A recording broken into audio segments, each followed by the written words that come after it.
నాకు ఒక యజమాని ఉన్నాడు. ఆయన నన్ను అడిగే ప్రశ్న మీది కాదు. మీరు ఒక సేవకుడు ఏం ప్రశ్న వేయాలి? మీరు ఎన్ని సంఘాలు కట్టారు, ఎన్ని ఆత్మలు సంపాదించుకున్నారు, ఎంతమందికి సువార్తను ప్రకటించారు? అందుకోసం అది నా దర్శనం. కాబట్టి నా దర్శనం ప్రకారంగా నేను పనిచేస్తానమ్మా.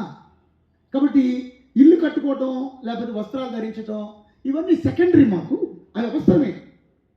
కాబట్టి ఈ రోజున దేవుడు మిమ్మల్ని ఏ ఉద్దేశంతో పిలిచాడో, మీ పట్ల దేవుడి ఆలోచన ఏంటో మీరు ఫస్ట్ మీరు గ్రహించాలంటే.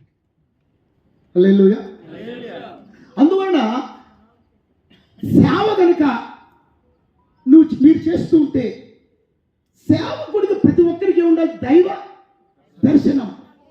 దైవ దర్శనం అంటే నీ భవిష్యత్తు పట్ల, నీ జీవితం పట్ల దేవుడు సంకల్పం ఏమైందో, దేవుడు ఏమి ఉద్దేశించాడో ఆ విషయంలో ఒక ప్రత్యక్షత, ఒక స్పష్టత, పిలుపు నిశ్చయత నీకు ఉండాలన్నమాట. హల్లెలూయా.